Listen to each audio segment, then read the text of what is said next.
भारत देश के महाराष्ट्र राज्य के सोलापुर जिले में चंद्रभागा नदी के तट पर एक लोकप्रिय और अध्यात्म से परिपूर्ण तीर्थ स्थल है जिसे पंढरपुर के नाम से जाना जाता है। यहाँ पर भगवान विष्णु का एक अवतार विराजित है जिन्हें पांडुरंग श्री हरि विठ्ठल के रूप में जाना जाता है।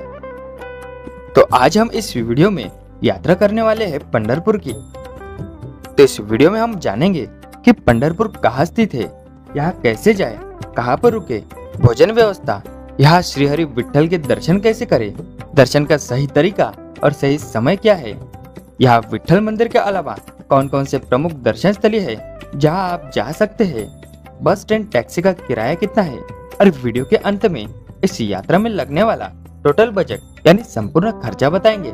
तो बने रहिए वीडियो के अंत तक और वीडियो को अपने मित्र परिवारजनों को जरूर शेयर करना और चैनल को सब्सक्राइब करके कमेंट में जय हरि विठ्ठल जरूर लिखना। तो चलिए शुरू करते हैं। नमस्कार दोस्तों, स्वागत है आपका तेजस्वन फैक्ट चैनल पर फिर एक बार। दोस्तों, पंढरपुर ये महाराष्ट्र के सोलापुर जिले का एक तालुका है जो चंद्रभागा नदी के किनारे बसा हुआ है। यहाँ पर स्वयं भगवान श्री कृष्ण अपने भक्त पुंडलिक के कहने पर यह एक ईंट के ऊपर विराजमान है। तो पंढरपुर में बस स्टैंड और रेलवे स्टेशन भी बना हुआ है। यहाँ आप हर बड़े शहर से बस और ट्रेन से आ सकते हैं और अगर आप हवाई मार्ग से आना चाहते हैं तो पंढरपुर से लगभग 80 किलोमीटर दूरी पर सोलापुर में एयरपोर्ट बना हुआ है।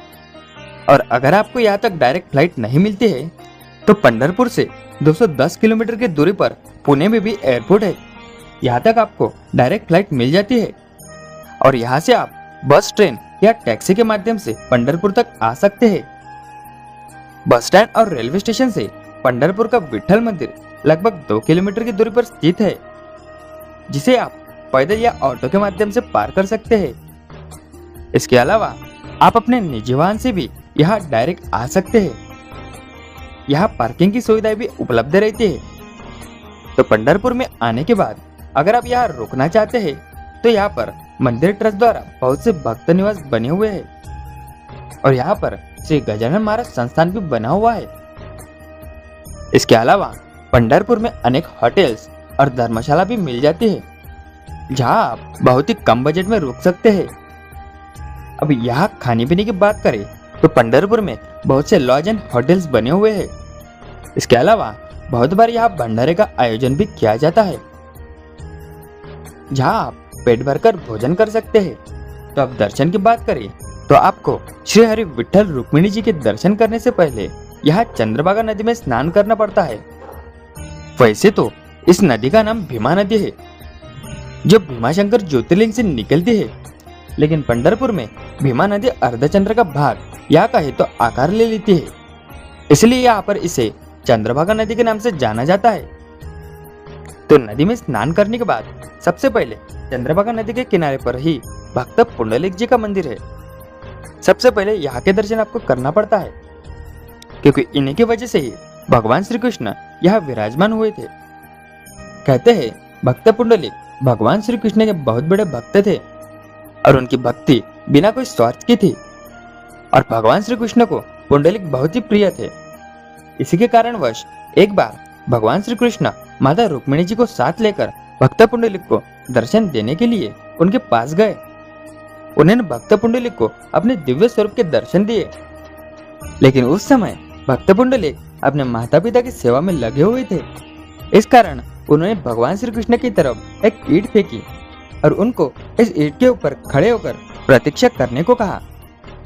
जब भक्त पुंडलिक ने अपने माता पिता की सेवा पूर्ण कर पीछे देखा तो श्री कृष्ण उस फेंके हुए ईंट के ऊपर खड़े होकर एक सुंदर और दिव्य मूर्ति का आकार ले चुके थे। तभी से श्री कृष्ण को ईंट के ऊपर खड़े विठ्ठल के नाम से जाना जाता है। इसलिए कहते हैं पुंडलिक वरदे हरि विठ्ठल। इसलिए श्री हरि विठ्ठल के दर्शन से पहले भक्त पुंडलिक जी का दर्शन करना पड़ता है। तो पुंडलिक जी के दर्शन के बाद आपको मुख्य मंदिर की ओर बढ़ना है। मंदिर के मुख्य द्वार पर ही संत चोखामेड़ा इनकी समाधि है। इनके दर्शन आपको जरूर करना चाहिए। इनके दर्शन के बाद मंदिर में प्रवेश करना है। मंदिर के पहले सीढ़ी पर ही संत नामदेव जी की समाधि है। मराठी में कहते हैं नामा म्हणे तुझे पाही ठाव देवी विठोबा। भगवान विट्ठल के चरणों में हमेशा रहने की इच्छा संत नामदेव की थी, इसलिए इन्होंने यहाँ पर समाधि ली, जिसे आज नामदेव पायरी के नाम से जाना जाता है। तो नामदेव पायरी के दर्शन के बाद दूसरी ओर से मंदिर के अंदर प्रवेश करना है। मंदिर के अंदर प्रवेश करने पर ही आपको श्री गणेश जी के दर्शन प्राप्त होंगे। दर्शन के बाद आप सभा मंडप में आएंगे। यह सभा मंडप बहुत ही भव्य और दिव्य बना हुआ है। तो सभा मंडप से थोड़ा आगे आने के बाद आपको गर्भगृह दिखाई देता है। गर्भगृह में प्रवेश करने के बाद आपको सामने ही भगवान श्री हरि विट्ठल के दर्शन होंगे। यह विराजमान प्रतिमा स्वयंभू है। यह प्रतिमा श्याम वर्ण की है, जो ईंट के ऊपर खड़ी मुद्रा में है।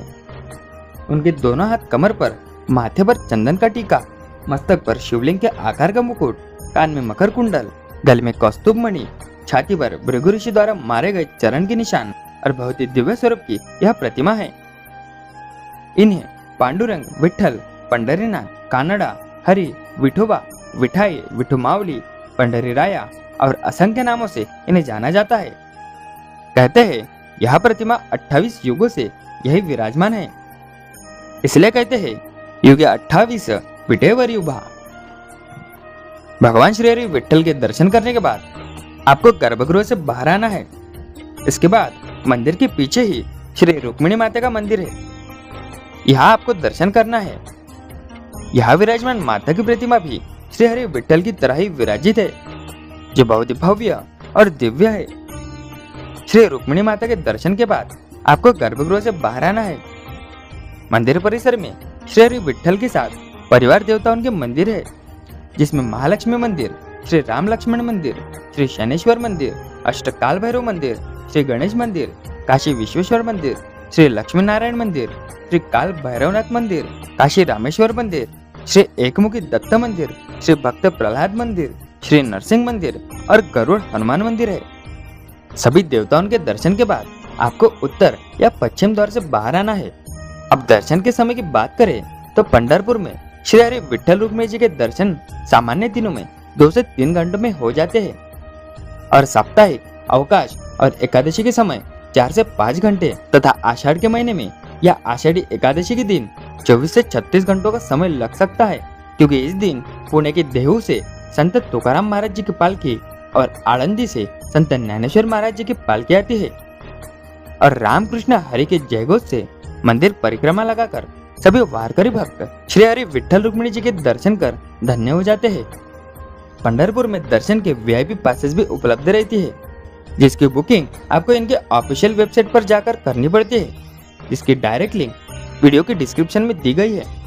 और इसके बाद भी ज्यादा भीड़ के कारण आपका दर्शन न हो तो आप दूर से ही मंदिर के कलश का दर्शन ले सकते हैं।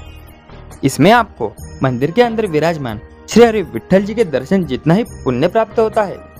इसीलिए तुकाराम महाराज कहते हैं, तुका म्हणे मोक्ष देखिला कळस, तात्काळ हा नाश अहंकाराचा।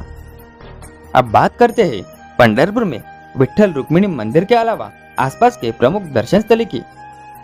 श्री विट्ठल रुक्मिणी मंदिर से लगभग 2-2.5 किलोमीटर की दूरी पर विष्णुपद मंदिर है। विष्णुपद मंदिर के पास पहुंचते ही आपको सबसे पहले संत जनाबाई का मंदिर दिखाई देता है। इसी जगह पर संत जनाबाई को गांव के लोगों ने गहने चोरी के आरोप में चूल्हे पर लटकाने का आदेश दिया था और एक बड़े से खंभे पर उनको रस्सियों से बांधकर रखा गया था।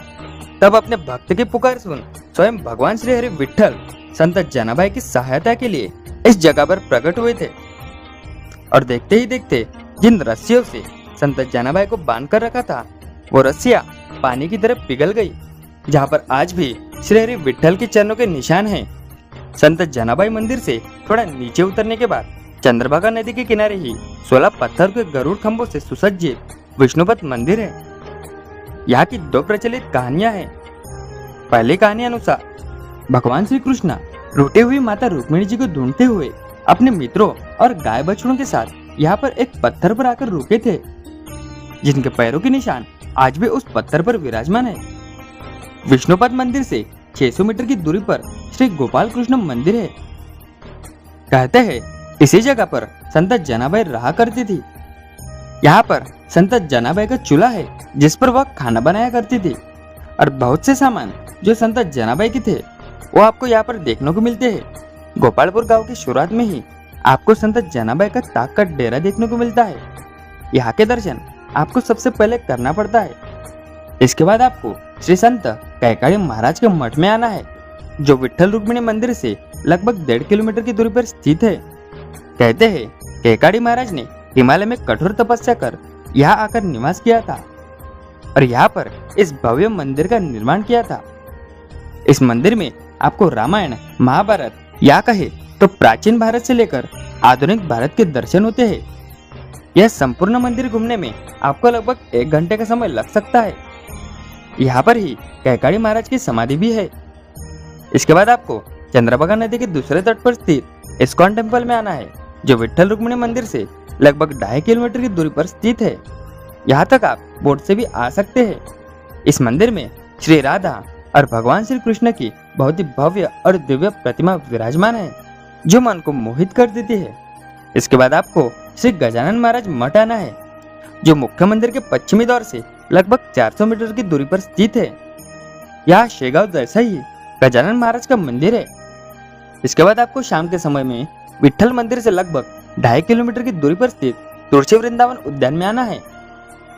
15 रुपए की एंट्री फी देकर आपको एंट्री करनी है। उद्यान में प्रवेश करते ही आपको श्री हरि विठ्ठल की 25 फुट खड़ी प्रतिमा दिखाई देती है। इसके अलावा यहाँ भारत के सभी साधु संतों के चित्र देखने को मिलते हैं। यहाँ पर आप फाउंटेन का लाभ भी उठा सकते हैं और यहाँ पर बहुत से तुलसी के पौधे भी लगे हुए हैं। वक्त मिलने पर यहाँ पर जरूर आए। तो दोस्तों, पंढरपुर की यह यात्रा यहीं पर समाप्त होती है। अब बात करते हैं टोटल बजट की। तो दोस्तों, पंढरपुर में सिर्फ खाने का और रहने का ही खर्चा आपको लग सकता है। यहाँ 500 से 2000 रुपए तक रूम मिल जाते हैं।